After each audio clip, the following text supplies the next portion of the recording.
ओम राधाए स्वाहा। श्री राधा रानी सरकार की जय हो, जय जयकार हो। उनके श्री कृष्ण जी की जय हो, जय जयकार हो। उनके अष्टसखी मंडल की जय हो, जय जयकार हो। उनके सकल निज दरबार की जय हो, जय जयकार हो। उनके सकल निज जूत की जय हो, जय जयकार हो। उनके सकल निज परिकर की जय हो, जय जयकार हो। ओम राधाई स्वाहा। देखो सरकार, कल अपन ने 13 तक की लीलाएं देखी। श्री लीला 13 तक अपन ने उसमें घुसे, अपन ने संगठित हुई वो लीलाएं। मैंने जैसे पहले बताई आपको कि साहब, ये जो 13 तक, 1 से 13 तक की लीलाएं थी, ये लीलाएं किस प्रकार की थी कि जो पहले लीला हो उसके उसके पहले की स्थिति, जो लीला के पहले की, वो वाली है ये। तो ये लीला पूर्व काल है। अब इसमें धीरे धीरे अब लीलाएं होना चालू हो जाएं, और जब ये चालू हो जाएं तो भाई फिर ये बढ़ती जाएं, बढ़ती जाएं, बढ़ती जाएं, विचित्र विचित्र प्रकार की लीलाएं दिखना चालू हो जाए। ऐसा ही इस गीता बावरी के संग हुआ कि भाई जो पहले 13 लीलाएं हुई वो थोड़ी बहुत ऐसी हुई, और अब जो लीला घटित होने वाली हैं वो लीलाएं थोड़ी थोड़ी थोड़ी थोड़ी बड़ी होने लग जाएंगी। तो आज से अपन नई लीलाओं में प्रवेश प्राप्त करते हैं। राधा रानी जी का आदेश है, वो बुला रही है अपन को। अब देखो भाई, जैसे मैंने कही कि आपको यदि लीला का सही रसास्वादन करना है, वास्तव में आप वो लीला को आनंद लेनो भाई, तो आप अपनी नेत्रन को, जो संसार देखे, नेत्रन को तो कर लो बंद, और कानन का जो ताले लगे उनको कर लो खोल लो, तो दिमाग को कर दो शून्य। सब भूल जाओ दुनिया की तरह कहाँ है। अब सोचो कि हम साहब कहाँ विराजे हुए हैं। हम राधा रानी सरकार के वहीं उन्हीं के संग उनके नित्य वृंदावन में, नित्य गोलोक के अंदर बैठे हुए हैं।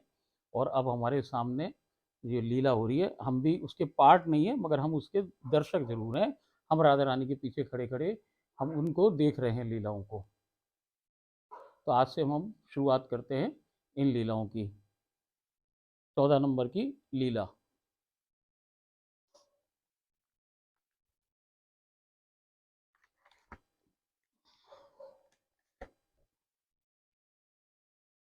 ओम राधाए स्वाहा।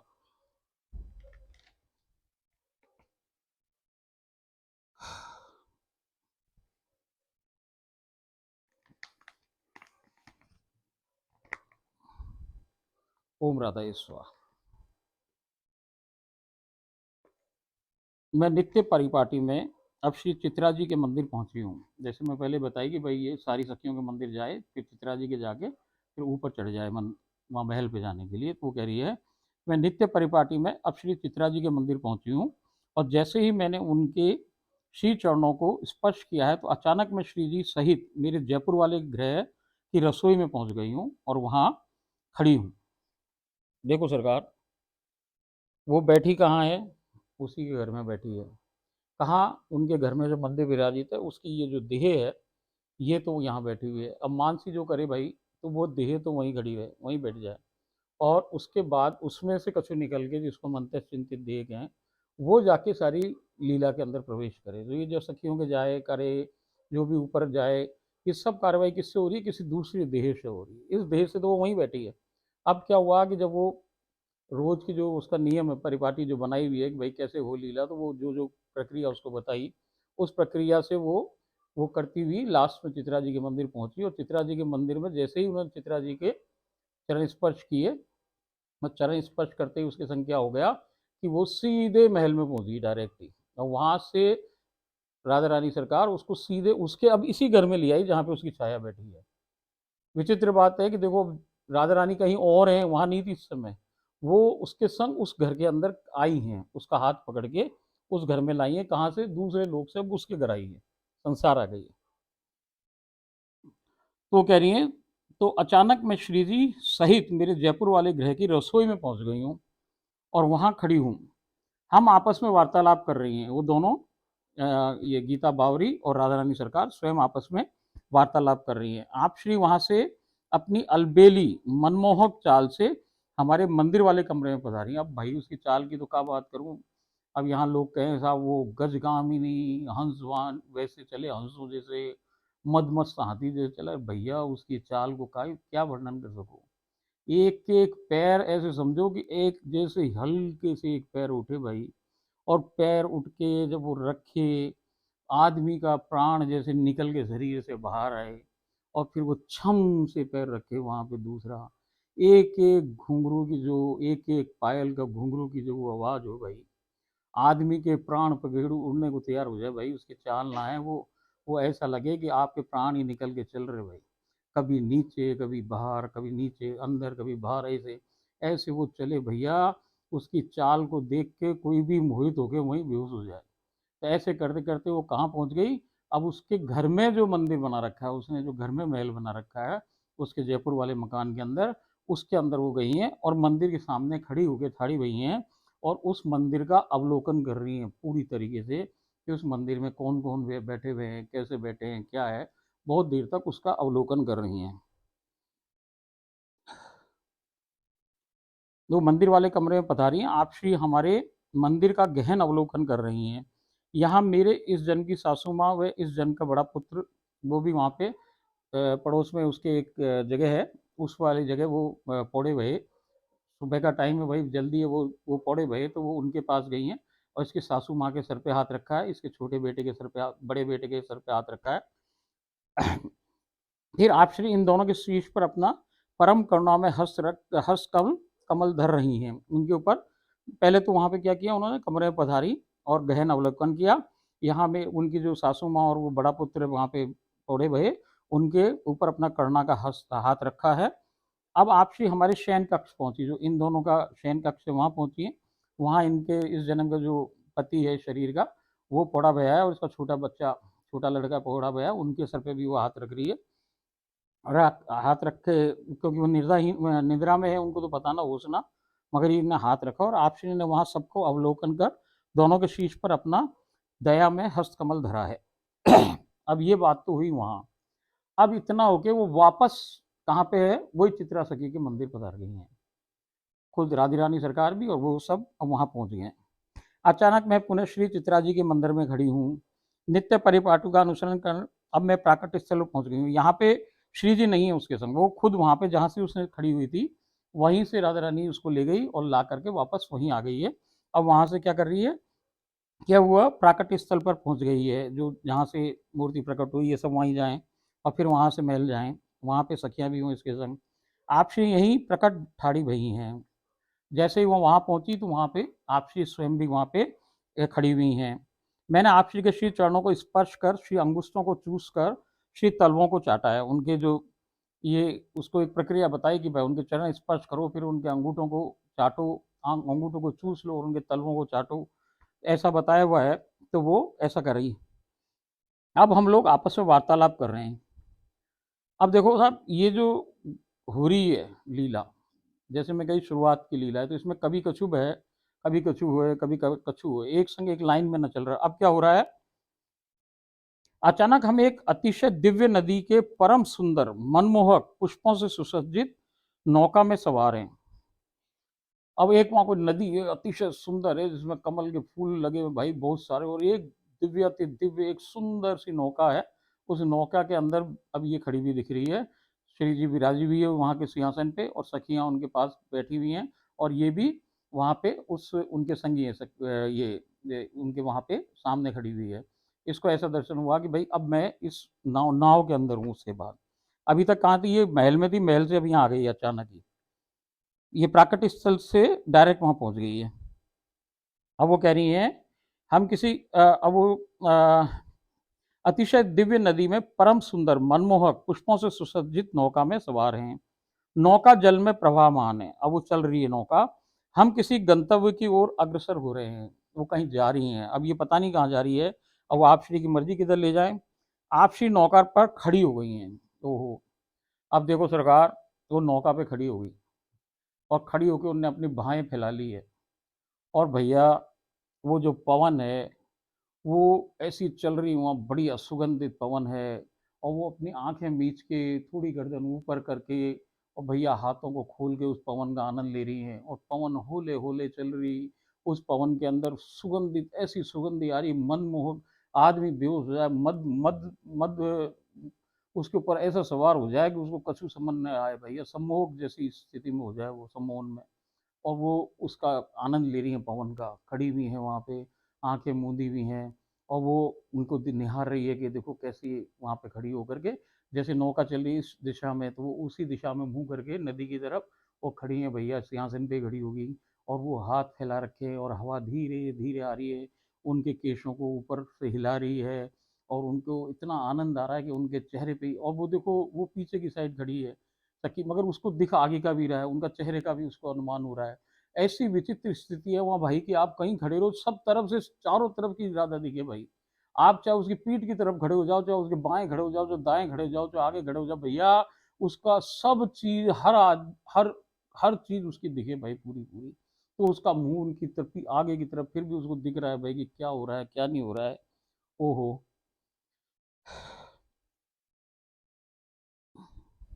नौका जल में प्रवाहमान है, हम किसी गंतव्य की ओर अग्रसर हो रहे हैं। आपसी नौका पर खड़ी हो गई हैं।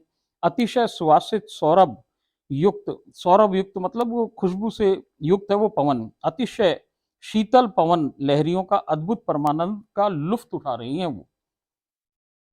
अब हम किसी अनोखे अति दिव्य निकुंज में पहुंच गए हैं। जैसे ही ये नदी पे चलते चलते अचानक ही वो एक निकुंज में आ गए हैं। शानदार निकुंज है कि जहाँ भाई चारों तरफ पेड़ ही पेड़ है, फूल ही फूल हैं, अलग अलग भिन्न भिन्न भांति के फूल और स्वर्णिम दुर्वा है, और उसके अंदर भाई अलग अलग प्रकार के रंगों के पुष्प हैं, अलग अलग प्रकार की क्यारियां बनी हुई हैं जिसमें पुष्प ही पुष्प हैं। वहाँ पे वो आ गए हैं दोनों जने, राधा रानी सरकार भी हैं और ये भी है। इसमें इन्होंने ये भी लिखा है कि उस समय जब ये नौका पे चढ़ी तब सखियां नहीं चढ़ी इनके संग, ये केवल अकेली है, सखियां बाहरी थी। अब वो केवल ये इसी को लेके जा रही हैं उस समय तक। दिव्य निकुंज में पहुंच गए। वहां पर अवस्थित एक सुंदराति सुंदर नदी है, नदी एक वहां भी पास से उस कुंज के पास से नदी प्रवाहित हो रही है, वही वाली होगी, इसको ध्यान ना कि वहीं से उतर के ही आ गए, वो नदी वहां पे प्रवाहमान है। मैंने आप श्री का एक अनुपम वृहद वृक्ष के नीचे श्री अंग मर्दन किया है। अब वहां पे उनके उनको ले गई, एक बड़े सा पेड़ है उस पर दुर्वा, खूब बढ़िया सी दुर्वा बना के इसने, और वो उसी की एक शैया सी बना दी है और उसी पे उनको लिटा दिया है, और वहां पे इनका अंगों का मर्दन कर रही है, वहां पे मालिश कर रही है उनके श्री जी की, भिन्न भिन्न सुगंधित तेलों से मालिश उनका मर्दन कर रही है बॉडी के, उनके शरीर पे उनसे चाँप रही है, कभी पैरों पैरों को, और ये सब काम हो रहा है उधर नीचे मर्दन किया है। अब आप श्री उसी नदिया में ही स्नपित हो रही हैं। अब वो जो नदिया है, अब वो चल के वहां से फिर वहां पे उनको नदिया पे ले गई हैं वो, और नदिया पे जाके वो नदी के अंदर ही भैया, ओहो, अब वो नदिया में ही नहा रही हैं। नहा क्या रही है भैया, वो तो अटखेलिया कर रही है उधर नदिया में। कैसे नहा रही हैं कि वो बार बार गई और डुबकी लगाई, एक डुबकी लगा के जब वो ऊपर आई तो भैया ऐसी ज्यादा सुंदर हो गई भैया। फिर दूसरी डुबकी लगाई तो दूसरी डुबकी लगा के और भी निखर के आ गई हैं, और तीसरी डुबकी लगा के तो भैया ऐसी हो गई कि आदमी देख ही नहीं सके उसको, कोई जीव देख ना पाए, इतनी सुंदरता की कोई डेफिनेशन ही नहीं हो सके उस चीज की, वैसी हो गई भैया। और वो जल है, जो जल से भीगे हुए बाल है, बालों को लहरा रही है अगली भाई, और वो लहराती हुई बालों से वो जो पानी की बूंदें निकल रही है भैया, वो सूरज को जो प्रकाश आ रहा है, उस प्रकाश में से वो बूंदों में से जो सात सात रंग के इंद्रधनुष जैसे बन रहे भैया, उसका इतना ज्यादा सुंदर हो रहा है कि ऐसा लग रहा है कि एक कोई भाई बहुत ही बिल्कुल सोने का हो, चाहे क्या बताओ उस चीज को, कि ऐसी चीज एक खड़ी है जिसमें भाई आप वो उससे ज़्यादा सुंदर कछु ना हो सके, और उसके बालों से जो वो जल की राशि निकल रही हैं, उस राशि में से जो बूंदें इधर से उधर जा रही है, उनके बदन पे से जो ऊपर से नीचे जा रही भाई, उनमें से एक एक बूंदों में से ऐसे ऐसे प्रकाश, उससे प्रकाश से उसमें ऐसी ऐसी वो निकल रही है कि भाई इंद्रधनुषों को जैसे सारे चारों तरफ से उनको इंद्रधनुषों में घेर रखा भाई। इतनी सुंदरता, ऐसी सुंदरता हो रही है भाई, आपको कैसे वर्णन किया जाए। वो बहुत ही ज़्यादा उस समय बहुत सुंदर लग रही है। फिर उन्होंने डुबकी लगा ली, और भैया डुबकी लगा के वो अटखेलियाँ कर रही है भाई, कभी तो वो पानी पे दौड़े, कभी अंदर ही घुस जाए, कभी एक टांग ऊपर हो जाए, कभी नीचे, कभी एक टांग से ऊपर, एक एक टांग से चले भैया, जाने कभी उछले कूदे, कभी डांस करे, कभी क्या करे भैया। जल कीड़ाएं हो रही है ऐसी ऐसी कि जिसको देख के वो गीता बावरी बावरी हुई जा रही है, और भैया गीता बावरी के पास मैं खड़ी, मैं बावरी हुई जा रही हूँ भाई। इतना बढ़िया दृश्य, ऐसो दृश्य न किसी ने देखो न सुनो न क्या करो भाई, अनुभव से हो। अब उसके अंदर वो कभी नीचे जाए कभी ऊपर आए, क्या तो मछलियां तैरे भाई, कौन सा पक्षी कौन सा हंस कौन सी बतख वैसे करे जैसे वो खुद ही तैर रही है, ऐसे तैरे कि भैया जैसे कोई सोने की चीज इधर से उधर डोले भाई। ऐसो ऐसो ऐसो आनंद आनंद क्या करेगा, एहलाद है एहलाद, ऐसो उछल रहा है भाई। मन कर रहा है कि भाई ये होता ही रहे, कभी रुके ना कभी रुके ना कभी रुके ना। अब मैं कैसे तो पढ़ूं और कैसे आपको सुनाऊं।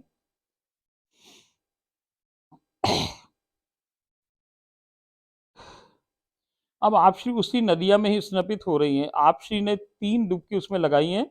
जितनी बार वो डुबकी लगा के ऊपर आ रही हैं, आपसी का रूप लावण्य उतनी बार निखरता जा रहा है। सूर्य की किरणों से प्रतिबिंबित प्रकाश जल राशि में मोतियों जैसे दमक रहा है। आपसी विभिन्न मुद्राओं में तैराकी के करतब संपादित कर रही हैं। आपसी निराली जल क्रीड़ाएं करने में व्यस्त हैं। बड़ भाग्य मेरे, कैसी अचरज भरी अनूप जल अटकेलियां निहार रही हूँ।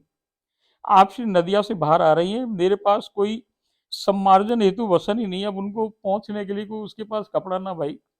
तो उसने क्या किया कि अपने फरिये को निकाल के उनको पहुंच रही है। आपसी कह रही हैं कि मेरे को धारण करने हेतु यहाँ कोई पोशाक ही नहीं है भाई। देखो भाई, ये ऐसी एक लीला पहले भी हमारी एक के संग हुई कि ऐसी एक जगह वो थे जहाँ पे कोई, उन्होंने कहा कि भाई हमारे पास तो कोई पोशाक नहीं है। अब वो जो देखने वाली जो दूसरा था वो जी, उसने जो उनकी सेचरी थी उसने उस समय पत्तों के कपड़े पहन रखे भाई। तो उसने क्या किया कि अपने ही कपड़े उतार के उनको पहना दिए। तो भाई वो उन्होंने कहा कि भाई मेरे पास कप कन्हैया जी आगे, उन्होंने कहा इनके पास कपड़ों की कमी थोड़ी है। उन्होंने भी कहा भाई कपड़ों की मेरे पास कमी थोड़ी है, जो मैं चाहूँ जिस घड़ी जिस क्षण चाहूँ भाई उतने कपड़े जैसे चाहो वैसे आ जाए भाई। वो तो केवल संकल्प मात्र से वहां पे सब कुछ उपस्थित हो जाए भाई। तो ये उसकी परीक्षा लेती रहती है जीव की। अब इससे भी ये इसकी परीक्षा का समय है। अब इसने अपने ही वसन से उनको, अपने जो फरिये से उनको पहुंच तो दिया। वो कह रहे मेरे पास कोई पोशाक ना पहनने की भाई, अब तू क्या करेगी, ये बावरी कहाँ से लाएगी मेरे लिए पोशाक। अब इसकी कोई विवेक जगा हुआ भाई, इसके पास इसने गुरु की अपनी बात को पकड़ के रखी। तो इसने क्या किया भाई, इसने कहा कि मैं कह रही हूँ आप श्री तो सर्व समर्थ हैं भाई, आप श्री है तो सब संभव है।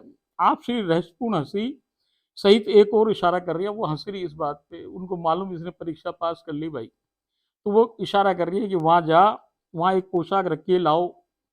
अपूर्व परम आकर्षक मोर पंखी की पंख वाली पोशाक वहां से लाकर मैं आपसी को धारण करवा रही हूँ। आपसी को श्रृंगारित करने से पूर्व मैं कह रही हूँ कि मुझे श्रृंगार करना ही नहीं आता भाई। पहली बार तो अब इसको मौको मिलोगे भाई, श्रृंगार करो हमारा। अब वो कह रही है कि भाई मेरे को श्रृंगार करना आए ना, मैं क्या करूं, आप ही मेरी मदद करो, आप ही मुझे सिखाओगे हम आपको कैसे श्रृंगार करें। तो अब वो कह रही हैं, ओहो, वो कह रही है कि भाई आप श्री को श्रृंगारित करने से पूर्व मैं कह रही हूँ कि मुझे श्रृंगार करना नहीं आता, आप श्री मेरी सहायता कीजिए। आप श्री कह रही है कि तुम निश्चिंत रहो, मैं हूं ना। भाई जब वो है तो फिर तुम किसको ढूंढ रहे हो यार, किसका सहारा चाहिए। अब जब वो है तो सब कुछ है तुम्हारे पास। राधा मिल गई तो अब क्या बाकी रह गया भाई। राधा है तो सब कुछ है, सब संभव है। इसीलिए कहो कि तुम भी राधा राधा बोलो यार। कब तक कब तक मूर्ख बने रहोगे, कब तक लोगों के चक्करों में फंसे रहोगे, बोलो राधा राधा राधा।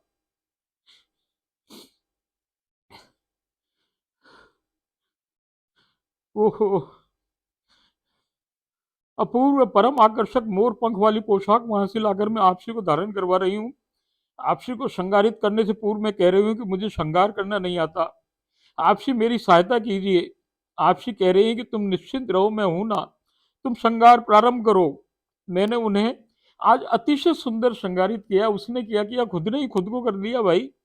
अब मैंने भोग के लिए पूछा कि आपसे कह रहे हैं कि यहाँ इस बगीचे में आम वे अमृत फल गए भाई, अमरूद को वो कह रही आम और अमरूद के बगीचे लगे पड़े भाई, तू हमारे आज हम भाई भोग पाएंगे, तुम लेके आओ। अब आपसे उसकी एक परीक्षा और ले रही, वो कह रही है कि देख भाई वो जो वृक्ष है ना बहुत विशाल और ऊंचे है। वृक्ष कौन है वहां?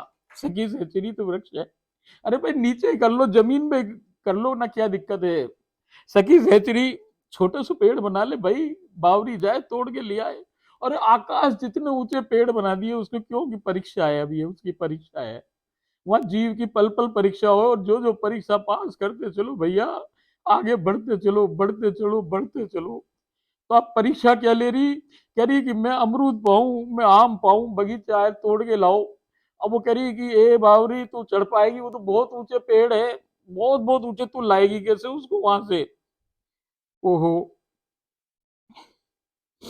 इस बगीचे में आम में अमृत फल लगे हुए हैं, वही भोग में पाऊंगी। आपसी कह रही है कि वृक्ष तो बहुत विशाल में ऊंचे हैं, क्या तुम उस पर चढ़ पाओगी? मैंने कहा आप आज्ञा तो कीजिए। आपसी ने कहा जाओ अमरूद और आम तोड़ कर लाओ। आपसी की आज्ञा लेकर मैं उन अति विशाल ऊंचे वृक्षों पर ऐसे चढ़ रही हूं, सहज ही जैसे कोई बंदर चढ़ जाए ना, वानर चढ़े, ऐसे वो चढ़ गई भाई, ऊपर चढ़ गई। और मैंने बहुत से फल तोड़ लिए। वो कह रही उसने बहुत सारे फल तोड़े, उन्हें अपने फरिये में बांध लिया है, फरिये को उसने अपने पेट से बांध लिया भाई।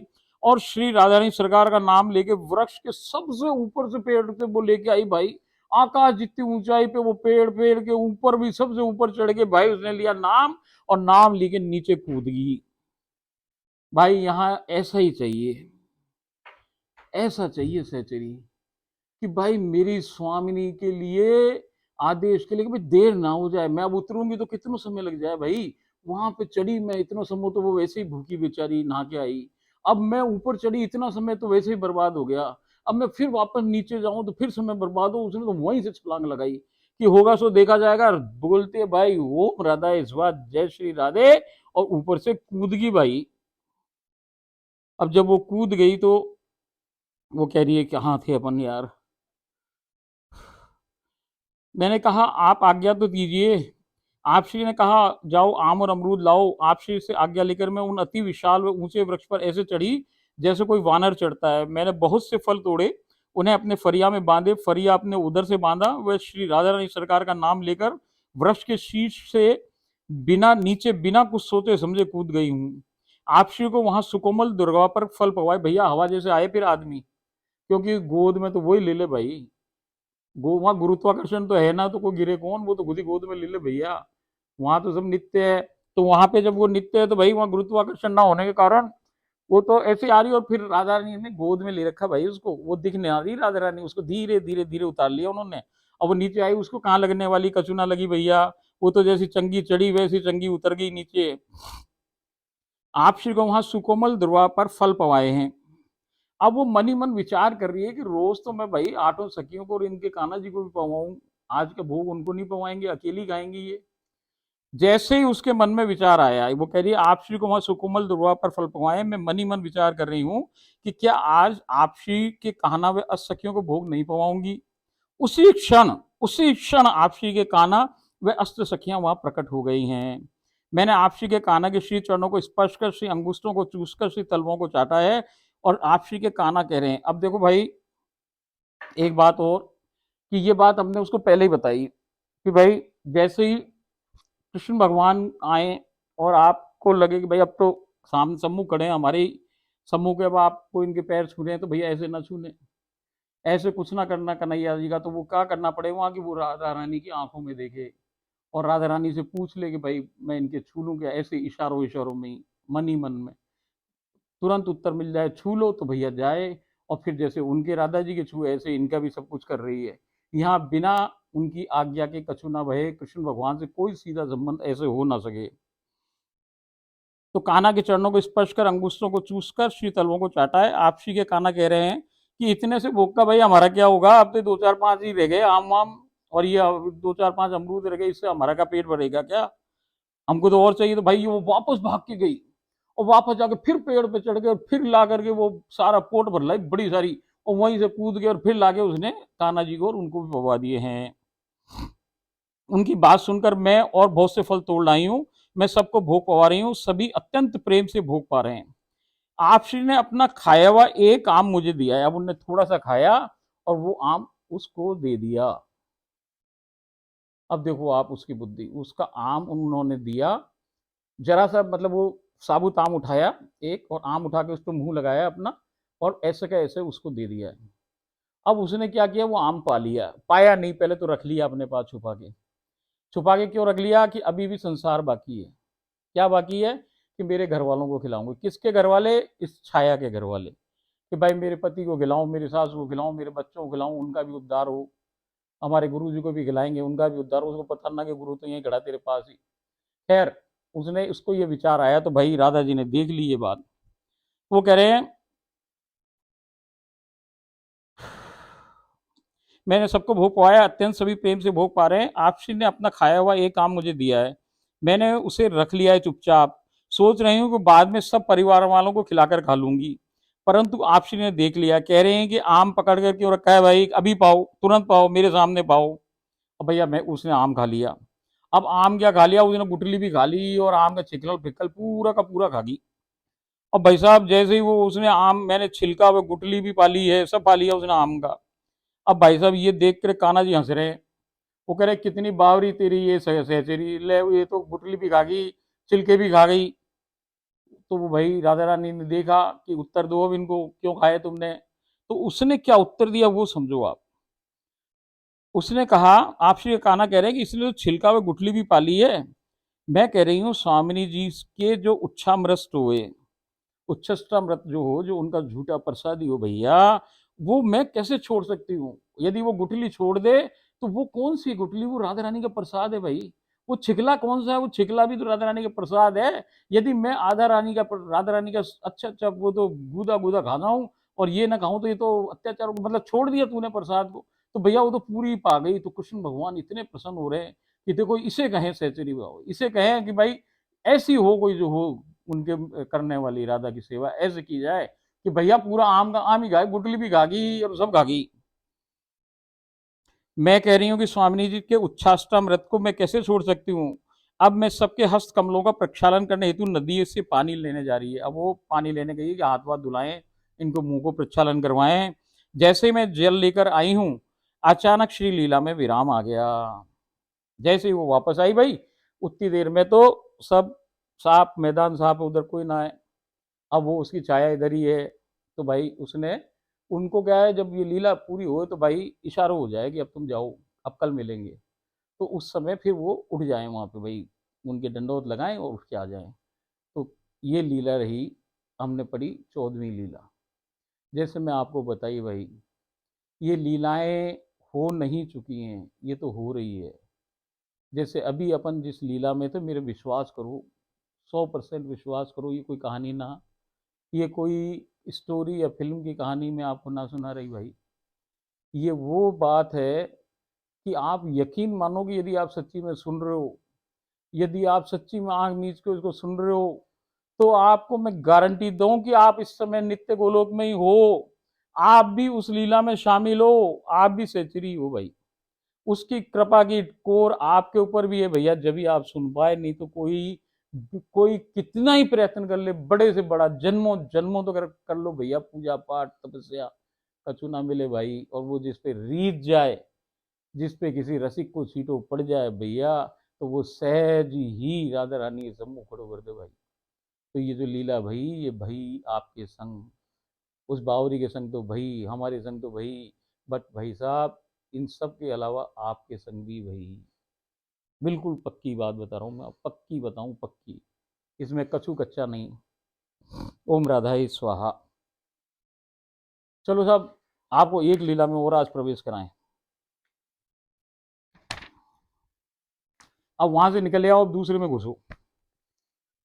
लीला श्री लीला 15।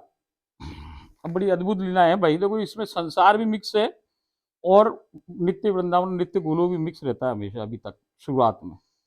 नित्य परिपाटी का अनुसरण कर मैं निज महल में श्री निवृत्त में प्रवेश कर रही हूँ। अब ये पूरा काम कर लियो भाई, वहां प्रकट स्थल भी हुई, वो अंदर चली गई, और अंदर देखा कि निवृत्त के अंदर है वो एक। आप ऊपर जाओ कभी महल में, तो कभी तो जगमोहन में विराजे राधा रानी सरकार, और कभी उनके गर्भगृह के अंदर, अंदर जहाँ वो शयन कराए वहाँ, उस जगह रहे कभी वो। जब बहुत भीड़ हो तो बाहर आ जाए, भीड़ कम हो तो भाई वो अंदर ही सुनाए, तो वो वहाँ पौड़ी भी है। अब आप देखो, इस शरीर से तो हमें वो पुजारी ऊपर पाँव का हाथ बना लगा दे, ये तो भाई अंदर है, उसके अंदर गर्भगृह के अंदर है, जहाँ पे क्या है, एक बिस्तरा है, बहुत ही सुसज्जित बिस्तरा है उनका वहाँ, उस पे वो पौड़ी हुई है, वहां से ये लीला का प्रारंभ है। अब सुनो आप। नित्य परिपाटी का अनुसरण कर मैं निज महल में श्री निवृत्त में प्रवेश कर रही हूँ। आप श्री अपने दिव्याति दिव्य चित्ताकर्षक विभिन्न पुष्पों से सुसज्जित पलंग पर पौड़ी भई हैं। अब देखो ये 3 4 5 शब्द लगा करके कोई मैं आज बताना चाहूँ कि भाई उसकी सुंदरता कैसी है वो पलंग की, तो ये असंभव से भी असंभव कार्य है। वो फूल ही अजीब है भाई, वो फूल ये थोड़ी जो अपन रोज देखें भैया, वो फूल कोई अलग ही फूल है, वो कोई अलग ही रंग है, कोई अलग ही रीति नीति से सजाई जाए भाई चीजें। और वो जो पलंग है और वो जो अंदर का महल महल का जो वो निवृत्त है, वो भाई साहब असली वाला नित्य वाला बन जाए, जो मैं आपको कभी बताई, वैसे को वैसे ही निवृत्त बन जाए भाई, वैसे को वैसे ही सोनों को पलंग और वैसे की वैसी सज्जा। अब उस पर वो पौड़ी भई है, अरे भाई वो पौड़ी भई है और वो निद्रा में है थोड़ी सी। अब ये पहुंची है, आप भी पहुंचे रहो, आप भी धीरे धीरे, शोर ना करना, हल्ला ना करना, स्वामिनी जी सो रही इधर, तो चुपचाप चुपचाप जैसे वो कर रही है उसको करते देखो और अपन खड़े हो जाओ। अब आपने एक बात और नोट करी होगी भाई, देखो बड़ा विशेष फर्क है, आपने नोट किया हो तो 13 तक की लीला में तो वो बाहर खड़ी थी, जब वो प्रकाश अंदर गया पहले उसके, तो उसको लीलाएं अच्छी दिखी, थोड़ी स्पष्ट दिखने लग गई। जब प्रकाश दोबारा अंदर उसके गया, तो अब वो लीला में शामिल है। वो कौन श्रृंगार कर रहा है उनका, भावरी गीता कर रही, अपने हाथों से कर रही है। अब यहाँ पे कौन घुस रहा है, अब वो घुस रही है, तो इसका मतलब अब वो लीला में शामिल कर ली गई है। अभी आप उस लीला को बाहर से देख रहे हो, कल वो आपको भी शामिल कर लेगी।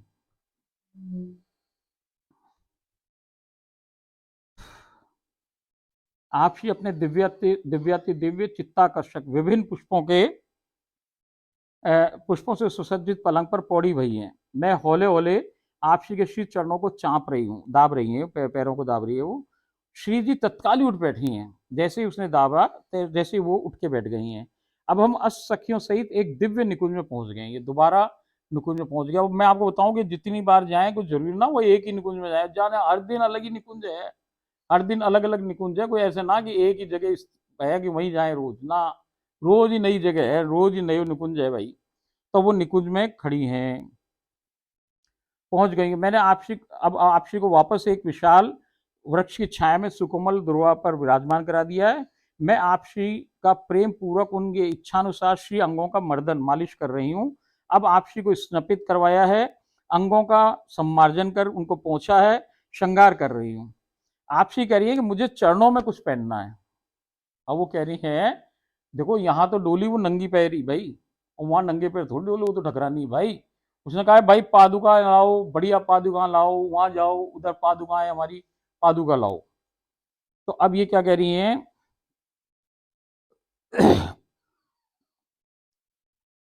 मैं वो कह रही हैं कि श्रृंगार कर रही हूँ, आपसे कह रही हैं कि मुझे चरणों में कुछ पहनना है, लेकर आओ।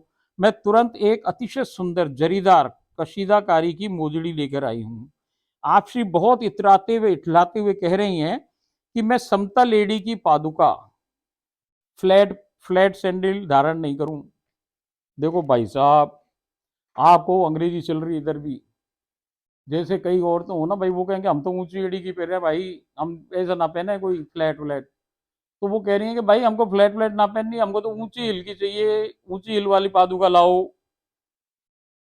यही राधा रखी की इच्छा है भाई, वो कछु भी मांग सके। तो वो कह रही हैं, आपसे बहुत इतराते हुए इठलाते हुए कह रही हैं कि समतल एड़ी की पादुका धारण नहीं करनी है मुझे, कोई ऊंची एड़ी की पादुका हाई हिल सैंडल लाओ। अचानक श्री लीला में विराम आ गया, लो उनने कही कि लाओ, और यहाँ श्री लीला में विराम आ गया। और मैं बहुत ही अफसोस कर रही हूँ, उसको बेचारी को दिल उसको मसूक के रह गया कि श्री जी ने आदेश किया कि भाई पादुका पहनाओ, और मैं गलत पादुका ले आई और उन्होंने धारण नहीं करी। तो आज मेरी लीला में अब क्या हो, वो तड़प रही, पूरी पूरी दिन भर तड़पती रहे भाई वो, कि मैंने आज जैसे ये लीला हुई ना, उसके 2 4 घंटे उसकी हालत खराब, कि मैंने आज श्री जी को, उन्होंने मेरे से कुछ मांगा और मैं उनको धारण नहीं करवा सकी, क्योंकि लीला में विराम आ गया। और मैं बहुत अफसोस कर रही हूँ। कि मैं सैंडल पहना ही नहीं पाई, कैसी मेरे भाग्य हैं। मैं ये बात मैंने ये बात जय जय गुरु जी से बतलाई। तो मेरे को जय जय गए भाई। मैंने बताई आपको जय जय, दूसरी दूसरी मुझे ही गए। तो भाई उसने मेरे को फोन किया 2 घंटे बाद कि साहब ऐसे ऐसे लीला घटित हुई और मैं उनको सैंडल ना पहनवा पाई, अब मैं क्या करूं, ये तो मेरी सेवा ही बाधित हो गई। तो भैया जय जय ने कहा बाजार जाओ और सैंडल खरीद कर, एक ऊंची हिल का सैंडल खरीदो और 14 साल 15 साल की किसी बालिका को पहनाओ। तब मैंने बाजार से एक अतिशय सुंदर काले रंग के हाई हील के सैंडल खरीदकर अपनी सहकर्मी दिव्या की बालिका को धारण करवा, एक छोटी बालिका को, 14-15 साल की बालिका को वो सैंडल उसने पहना दिए। अगले दिन, अब ये तो हो गया, इस दिन की लीला तो हो गई। अब अगले दिन क्या घटित हुआ? अगले दिन नित्य परिपाटी का अनुसरण करने में जब निज महल पहुंची हूँ, उद्वर्तन वाले स्थान पर आप श्री के श्री अंगों का मर्दन कर रही हूँ। उद्वर्तन कहें मालिश को। तो जो वो मालिश करने वाली जगह ले गई है, स्नान से स्नापित भी करवा दिया है, श्रृंगार भी करा दिया है, सुंदर श्रृंगारित कर रही हूँ। मैं आपसे ये पूछ रही हूँ कि आप श्री को पादुका सैंडल कैसे लगे, रुचिकर लगे कि अच्छे नहीं लगे आपको, जो मैंने आपको कल दिए? आप श्री ने एक और इशारा करके कहा, कह रही हैं कि वहां पर पादुका रखी है, लेकर आओ। अब उन्होंने पूछा कि भाई मैंने आपको कल सैंडल सैंडल धारण कराए जो ऊंची हिल के, वो आपको कैसे लगे? अब पहनाए तो लड़की को गुरु जी के कहने से। अब वो उनसे पूछ रही है कि आपको पसंद आए कि नहीं आए। तो भाई उनने कहा कि वहां जाओ, उधर साइड एक वो पड़ी हुई है पादुका, वो लेके आओ मेरे पास। अब वो वहां गई है और वो पादुका लेकर के आ रही है। आप श्री एक और इशारा करके कह रहे हैं कि वहां पादुका रखी है, लेकर आओ। मैं पहुंचकर अचंभित हो रही हूँ कि जो सैंडल मैंने कल खरीद कर बालिका को पहनाए थे भैया, बिल्कुल वही सैंडल, बिल्कुल वो वही सैंडल वहां पड़े हुए भाई उपस्थित है। जो वो सैंडल बाजार, इस दुनिया, इस संसार में खरीद के भैया उसने उस बालिका को जो सैंडल पहनाए, वो सैंडल कहाँ है? वो नित्य गोलोक में, नित्य वृंदावन में। कहाँ रखे? उनके श्रृंगार कक्ष में रखे भाई। इसे आप क्या कहो, देखो कि वही सैंडल जो बिल्कुल एग्जैक्टली वही कंपनी के, वही चीज, वो के वही वही कलर, वही सैंडल, वही नंबर भाई, वो वहां पे रखे हुए। उसको वो अचंभे से पागल हो रही है कि भाई देखो, मेरी भेंट स्वीकार कर ली राधा रानी ने भाई, मेरी जो सेवा कल अधूरी रह गई आज पूरी हो गई।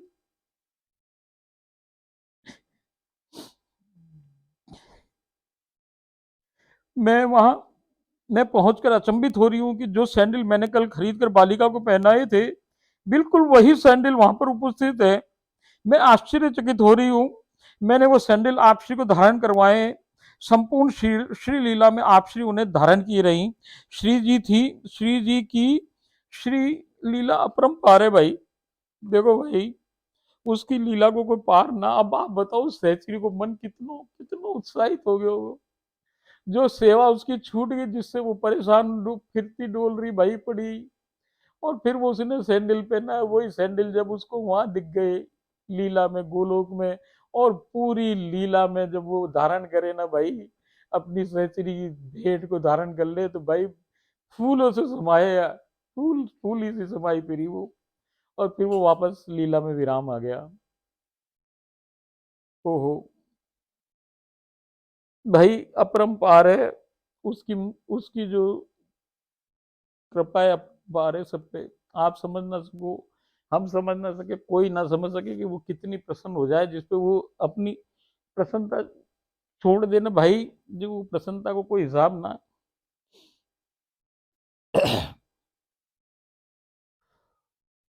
और सुनाऊं आपको? और दूसरी लीला में ले चलूं? कल ही ले चलेंगे। अब अपन कल के एपिसोड में करें भाई, क्योंकि ये जो लीला है, ये आपको मैं कैसे समझाऊं कि जब ये जो शरीर है ना, इसकी कैपेसिटी के बाहर हो जाए इसको सुनाना। क्योंकि जो जो घटित हो ना भाई, वो ऐसे बिल्कुल साँचो एकदम, बिल्कुल आप वहीं खड़े हो, आप ही को दिखे। आप बिल्कुल, आप बड़भागी हो। आपको मैं भाग को बात वर्णन कर ना सकूं भाई, आप भूल गए, क्योंकि आपका दिया जला कि नहीं जला, मगर आप उस सिद्धि पे खड़े थे भाई, जहाँ से आपको लीला दिखना शुरू होनी थी। आपको नित्य गोलोक में जाना था भाई, नित्य वृंदावन में जाना था, वहां तक आप पहुंच चुके हो। इसीलिए आज आप ये लीलाओं में प्रवेश दे दिए गए भाई राधा रानी सरकार की तरफ से। तो जैसे कि जैसे भैया कृपा हम पे है, ऐसी की ऐसी आप भी तो है उसकी, जब भी तो आप यहाँ पहुँच पाए भाई। चलो फिर कल मिलें। ओम राधाए स्वाहा।